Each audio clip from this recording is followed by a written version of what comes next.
Саламатсыңарбы, урматтуу кыргызстандыктар.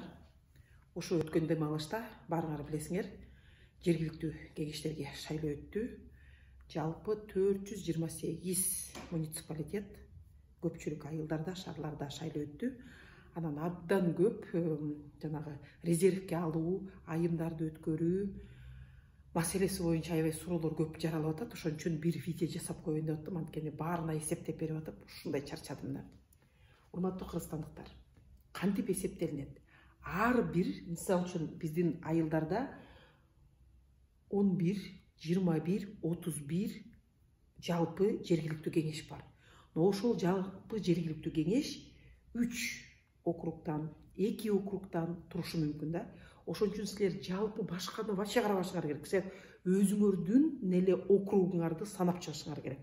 Өзүңөрдүн округуңарда эле эреже иштейт. Жалпы бардык айыл өкмөттүн тиги округтун аялын бияка алып келелик, бунукун тияка алып кетелик деген бул туура эмес. Өзүңөрдү мисалы үчүн 5 мандаттуу округ. Жана жергиликтүү кеңештин депутаттарынын жөнүндө деген мыйзамды ачсаңыздар, 59-1 деген белени бар. Ошол жерде канча мандаттуу округдарга канча резерв болот деген маселе так көрсөтүлгөн. Ошондо мисалы үчүн 5 мандаттууну алалык. 5 мандаттуу округда 2 айымга деп айтылбайт, просто 2 резервке алынат. Кантип бул иштейт? Мисалы үчүн эң көп добуш Асан алды 235, анан Алтынбек 200, үчүнчүсү Гүлзат айым алды 195, анан Айбек мырза 190, анан Саламат мырза 100, анан дагы тык келтирип, анан Мира айым 160. Ушул 5 мандаттуу округда ушундай болгон расклад болсо, 185 добуш алган Саламат мырзаны биз бияка жылдырабыз. Ал резервде туруп турат. А Мира айымды бул жерге алып келебиз. Ошондо Гүлзат айым эл добуш берип депутат болуп келди деп айтылат. А Мира айым квота менен экинчи айым болуп резервден алынды болуп калат. Ошондо бешөөнүн өкө айым болуп 160, 185 көрөк добуш алганда карабастан бул жерге алып келинип калат.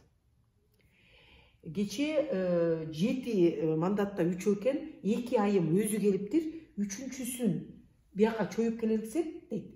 Үчүнчүдөн 2 айымдын тең кийинки эң көп добуш алган окшош экен дейт да. Мисалы үчүн Мира айымдыкы да 160, бул жерде дагы бир Айсулуу дагы 160 алган болсо, анда мыйзам боюнча Мира же Айсулуу кимиси биринчи аймактык шайлоо комиссиясына документин тапшырса, ошол киши бул жерге биринчи туруп калат деген нормасы бар.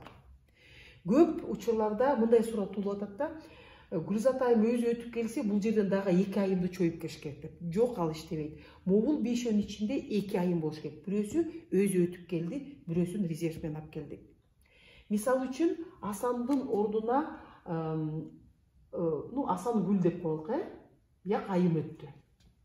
Андан кийин Алтынбек өттү, андан кийин Гүлзат өттү. Анда бул бешөө ушул эле ойдон кетпек. 3 мырза 2 айым болуп, Мира айым анда уже бияктан чоюлуп барбай калат. Мисалы үчүн Алтынбектин ордуна дагы Алтынгүл өттү деп коелук. Анан бешөөнүкү 3 айым болуп калды. Ушундай жакка келгенде мырзалар, бул жерде дагы бар да мырзаларчы, бешөөнүн өкөөнү эле резерв болчу, эмне үчүн бизде уже 3 айым болуп кетти деп бияка элдер добуш берди да.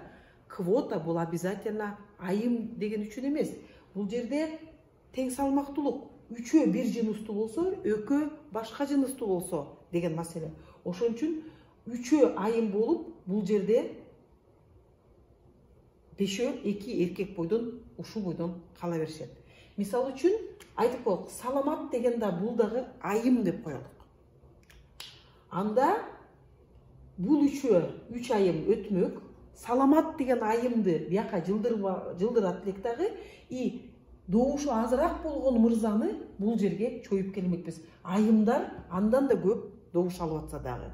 То есть 3 айым болгондон кийин уже 4-түнчүсү дагы айым болуп, бир эле эркек калып калган тоже болбойт. То есть бешөөнүн өкөө бир жыныстуу, 3-өө бир жыныстуу болуш керек деген норма. Ошон үчүн айымдар көбүрөөк болуп кетти. 3 мандаттууда 2 айым болуп калды. Бул туура эмес. Бирөө эле болуш керек деген маселе ал туура эмес түшүнүү. Бул жерде саламат деген айым болуп калса, анда 4 айым болуп калмакта, анда саламат деген айымды бияка жылдырып, кийинки мырзаны чоюп келмекпиз. Жалпы, урматтуу жергиликтүү кеңештин депутаттары, жалпысы менен баарыңар шайланып келдиңиздер.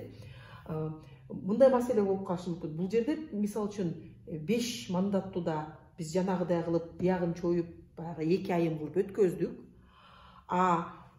Тиги 6 мандаттууда 2 айым болуш керек, аякта 1 эле айым болуп калса, бул участоктун айымын тиги жакка көчүрүп туруп, жалпы 11 депутаттыкы 4 айым болуш керек деген ал дагы туура эмес.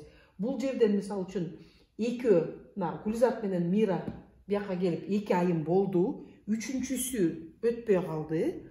Тиги жерде айымдар жетишпей атса, анда кадимкидей эле жигиттер келип депутат болот. Ошондо 11 депутаттын мыйзам үчүн 11 мыйзам боюнча 11 депутаттын 4-тө айым боло турган болсо, только 3 эле болуп калат. Бул округтан 2 келет, тигил округтан 1 келет. Айымдар подавать этпей калган округтарда кадимкидей квота жетпей калышы мүмкүн. Но бирок бул жердеги айымды келгиле тигил округтагы айымга кошуп коебуз деген ал мыйзамга туура келбеген иш. Жалпысынан, урматтуу кыргызстандыктар, ушул Карасартова Рита деген YouTube каналга кирсеңиздер, силердин биринчи сессия кантип өтүшүш керек, жакшыраак болуш үчүн эмнени сунуштасаңыздар болот. Андан кийин биринчи сессия деген 10 күндүн ичинде дагы жергиликтүү тиги шефиңерди, аткаруу бийлик, глава айыл өкмөтүңөрдү шайлаганга туура келет. Ошону шайлаганды кантип шайлаш керек, мен илип койдум, көрүп, келгиле баарыңар мыйзам чегинде иш кылабыз. МСУ чекит KG сайтка суроолоруңарды берип турсаңыздар, мен жооп берип коюп турам. Чоң рахмат.